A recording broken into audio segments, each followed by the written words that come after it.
Yes, congratulations, young man. Thank you so much. Look at the camera, congratulations. Yes, everyone. You're made it. Congratulations. Okay. Wow. Yeah, man. Yeah. How are you? All right. Thank you. Okay. Yes. Congs. Thank you. Those are good marks. Those are good marks. Yes. Don't even regret. Yeah. Oh, banana. Those are good marks. Oh my God, Kakati, just be happy. Okay? Yes. Go to your principal, Peter. Hey, Chamaria. Congratulations. Thank you so much. These are my materials of P6. Congs, eh? Thank you so much. First grade. Yeah. You know? Yes. Now what will Felista say? Eh? Remember she said you will get the second grade. But now we have managed it. Congs. All the new people are up there. Hey, they are waiting for you. And okay, you have performed better than them. Yeah, a lot. Yes. A lot. Thank you so much. Wow. You are the best. Well done. Oh, wow. Wonderful. Wow, thank you. Ndabayogera. I know. Tusamakise zitalizize ku social media. Mupitu tukuwa max. Mu interview ntitewagiyita. Nembagaze nagibawa. Agili Muganda with Agili beautiful Musoga. Wow. Hey. Let's go. Daddy. Daddy, Fresh off in Jamaica? I'm from 11. Yeah, first grade. I think it would have been a bit better, but the marking was a bit strict, like not something which I was really used to. But so when the marking is different and the questions are different with different type of words, and I get this kind of marks, I may not say I'm very satisfied, but I'm really happy with what I've attained, because I've seen some of my friends, they didn't get this, but me, I've got it. And as I said, I will get a first grade. I've got it. You guys can never doubt me again. What else will that make? What else will that make? Era nali nsubira around kubanga bachya baffe nabo batugamba mwe bino bye mubeera wano nga mujja mu pepa nga baba marking ababamanyi si bye ebimu bye bajja obamakinga eri kuba omuntu ajja okumakinga asobola otuuka nga takumanyi nga ye just ekimulese kola mulimu gwe. Era marking nange batulagako ku answers gye barejectinga nga 90% ebimu bye twali twateekamu nga babigaana naye nebazanya mukama nti no. Even with this kind of challenges, so the kubayo ne first grade. Ayo. Brand.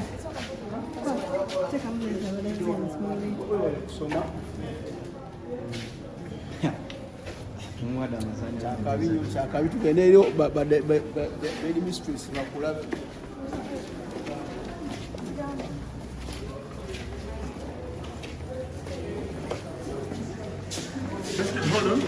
Hold on.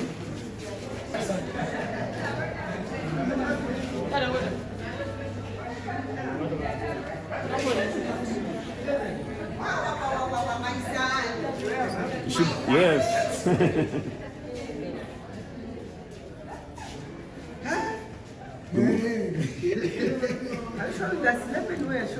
Okay, this is one.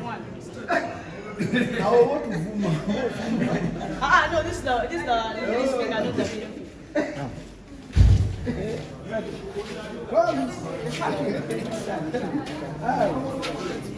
was 2 months, but we really thank God so much. Which God school?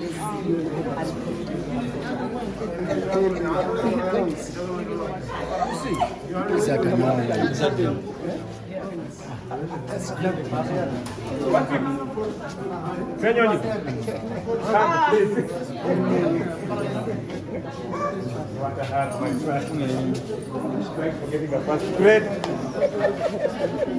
Try to forget me a D2. Yes. You made it. Yes, you promised to stay. Come on, you want a D2. I was so happy. Like, you got us first. Yes.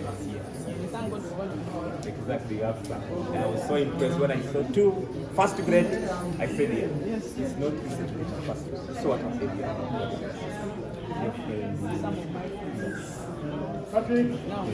Hey. Congs. Thank you so much. Oh, my goodness. Yes. I'm so happy.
Yes, congratulations, young man. Look at the camera, congratulations. Yes, everyone. You have made it, you have made it. Congratulations. Okay. Wow. Yeah, man. Yes, How are you? All right. How do you feel? Oh, great. Public feels great. Now, what is this? Congs, where is Daddy? Daddy, come, Daddy. Yeah. Congs. Yeah. Great. Nice, eh? yes, thank you very much. Yeah, welcome. Eh? Have you already started school? No, I'm going to start, I think, this next week. Next week? Because the minister, Yeah. she had told us that she had talked to the staff of Kaboda International School. Yes. She had given me a bursary there, but like we had some things that To were, clear. Yeah, to clear. And then after we talked to her, I think we're just waiting for the final one. How do you feel after about this performance? Well, I feel. You're talking to very many people, you see? Pulira bulungi nnyo okubeera nti eno osobodde okwataininga first grade kubanga abantu bangi be nali nagamba nti nogenda kufuna first grade naye nga abamu bagamba naye kati gwobeereeyo ebiseera ebisinga obeera mu show oyimba ekiro onabikono kya nze ne mbagamba Kampala parents, baticha balungi, sibaddeyo era nzija olunaku oluddako olwobeeranga byesta somye okubifuna kati olaba ne bazanye baticha bange bazanye Mrs. Kato, Mr. Tenywa, Mr. Nismas, this lecture of science. I remember the hard work we used to do, late nights, because I would go back home with him. Other people would leave and then we stay there doing science. Because science, I said that truth, science was really, I wasn't performing, but I thank Shon's Mass, I thank all my teachers. What about the chairman of the school, Mr. Rajiv? I thank Dr. Rajiv mostly for giving me the bursary, because without him, all this couldn't be possible. The chairman of the school. I thank him so much for making our school a very good environment for learning. We had very nice food for the day of PLE. Everything was good. On the PLE or even the other days? Like mostly like especially for us candidates, everything is good. So if you have your candidates, even anyone, this is the right place. Cause right now they can go people of us who are just known to rapping and music and music.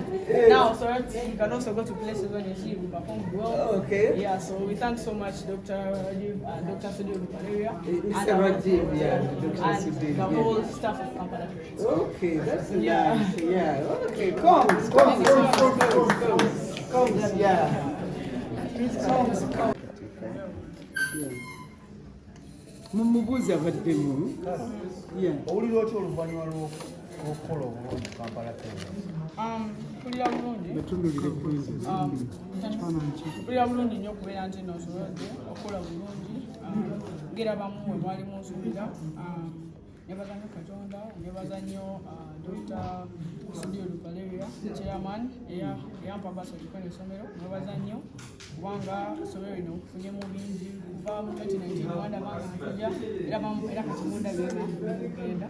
Nebaza nnyo staff y'essomero, ba teacher, Mrs. Kato, deputy principal. Nebaza nnyo n'emikwano gyange badde nga banyambako kubanga tebikoze bulungi bagamba next time better. Kati omuntu nganza kwasaganya ebintu bingi, kwasaganya ebyokuyimba, kwasaganya byogenda ku zisho, waliwo akaseera nga abeerawo sho nga ziri wala, kati ziri mu Kampala, kati byonna obigattagatta mulaba nti era with all that osobola obeera nti obazanye batikyabo kubanga ekintu ekyo kibeera nga si kyekintu ekyangu nnyo naye nga nebazanye mukama okubeera nti maxi zange zibadde balance senti nasatinakola bulungi nesakikola bulungi maxi zange zibadde balanced era nebaza mukama kati ekyembuuzo ekirala kati oluvannyuma lw'okumaliza P7 kiki ekiridako future yo oyagala ebeera etya bisamalize ng'omuyimbi wange kati era kino kibadde ekintu kyomukulu nnyo kubera abasinga mbadde mundaba nga badde sikyayimba nnyo ne kati bere gyemaze P7 level yange gyezirako endala ndabeera nga mbakuba music wange genda beera nga mulaba Naye nga bw'osoma. Era nga bw'esoma era like music agenda beera ajja a little bit more often kubanga right now there's not so much pressure finishing P7 now since I finished I want to keep dropping music and my music style is going to change a bit ndaba nga nkyusa engeri gyenyimbamu kubeera oba developinga nayimba nekirala mama wana nakiwona kirungi yalabika ku concert yange abaaliwo yagamba kino yali ampadde basari aboja international Cambridge era bayogera naye before era after that natugamba buli kimu bakikwasaganya era mwebaza nnyo kati tulinze kisembayo ku bajali asobole otugamba esawa yonna gyetunatandika okusoma mwaka eri dadiwo oba Daddy obugamba ki? mwebaza nnyo kubeera nti nabeereddewo badda abeereddewo bintu bingi n'omulaba nti n'obiseera ebisinga yefiisa ebintu byebadde alina okukola naye najja ku ssomero wabeerawo ebintu byokulaba batica najja kati ate naye mwebaza nnyo naye agenda ne batica ne basobola okumbeereramu lesoni like lesoni webasikola bulungi era okwogera ne batica ate ye anyabanga nnyo bintu bingi nebaza nnyo taata era ne mu music abaddewo nnyo kyensinga omwewalizako okubeerawo nakunyambako nange ne baganda baffe bonna bamwe mutamanyi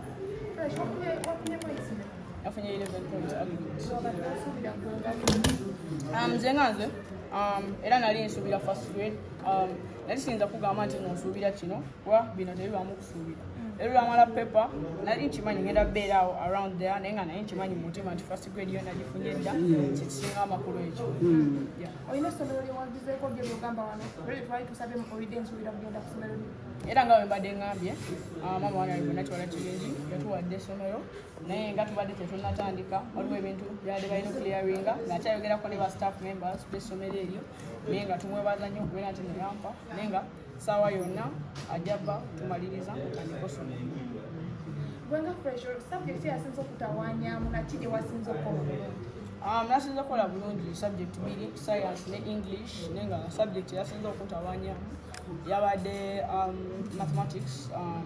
mathematics byabadde a bit confusing ate era nebaza nnyo mukama nti ndo nasobola okataininga kyenateinize naye nga mathematics yabaddemu n'obuzibu era okimanyi ebiseera bisinga kati mistake gy'ovuddeko ogeze ku second olina kyeweesunga biki byosinga okwesunga ddala ogamba bannaye ku second neesunga kino omusinzi agamba nti ndo nakyamanyi nti neesunga just kubeerayo nti no nkyasobola okugenda maaso n'emisomo ate nga nsomera ku ssomero eddungi ngaate nkyayimba essomero nga liri ku standards zezimu oba nga like around there nga standards ennungi ng'eza Kampala parent kitegeeza standard yange nange ng'omuyizi tekka nebaza mukama obeera ati nokyasobola okutambuza music wange n'okusoma ng'ogyeko music si kyoyagala okuba nagyeko music nagyagala okubeera engineer kyolubirira kyensomerera era wagamba kozi twagala kuba lawyer lawyer tata yali akingambako naye nga like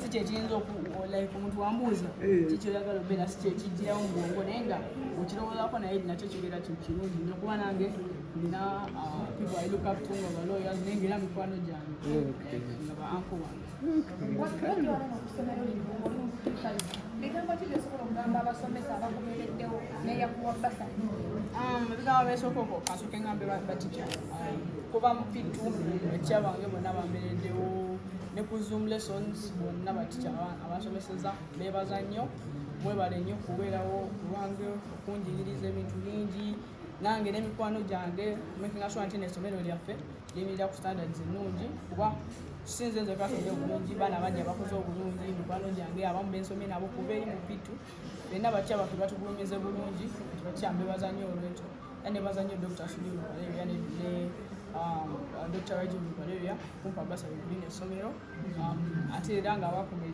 ekisuubizo kyabwe nti nojja bajja kumperera paka Q7 paka wendimaliriza bampeeredde tubadde nga bakikovaidinga bulungi nakyo bolaba kibe bulungi ate buli kimu kibadde bulungi. Thank you very much. Thank you. Muyina ekirala kyemwagala mumubuuze kale bannange njagala nnyo okwebaza Katonda olwa mutabani wange gwe njagala ennyo yajja mu kyokubiri nga kaana kato nga kalenzi kato nga ze ne daddi we ne mami we Dr. Sudiru Kaleria nga mutuleetedde nti omwana oyo ngenda kumuweerera buli kimu kyonna kyonna mumulabirire bulungi weewaawo bwe yayingira omwaka ogwo gwasooka nga buli mwana adduka munoonya is fresh kid aliwa ng'era agendayo naye twagala okwebaza n'abazadde be n'abasomesa bonna abamuyambye okulaba ng'afuna kyafunye okuyitira mu ddala erisooka si kitono okufuna 11 tufunye obubonero tugenze tutegeera mu ngeri gye bibaddemu tebibadde nnyo byangu omwana okufuna 11 kitegeeza nti akoze omwana bw'abanga ali mu division 1 mu ddala erisooka omanya nti ojja kufuna essomero ddungi era Patrick twagala okukwebaza ngeri gy'obaddemu omwana omulungi weeyongere ogenda ng'okola ate ne mu secondary gy'ogenda weeyongere kubeera omwana ow'empisa ennungi era daddi waali ajja genda ng'akulabirira ng'ate okola nga bw'obadde okola kama yebaziwe twagala nnyo okwebaza Dr. Sudiru weebale nnyo ne mwami Rajiv Kaleria kagese tukoze naye kyenjagala okujjayo nti obubonero bonna tebubadde bungi ku kyetulabye naye nga ffe ng'essomero tukoze bulungi era twagala okwebaza chairman waffe Dr. Sudiru Kaleria kuba buli mwana kyayagala mu ssomero weekiri era abaana baffe bonna bakoze olwekuba nti buli kintu kyabadde baagala bakifunye n'abazadde kuba abazadde tukolera wamu abazadde nabo babadde nnyo wamu naffe nga tusomesa abaana ate abasomesa bakoze omulimu gw'amaanyi twagala okubebaza mwebale nnyo mwebalire ddala fanange waliwo amazzi bagaliwa mufune ku mama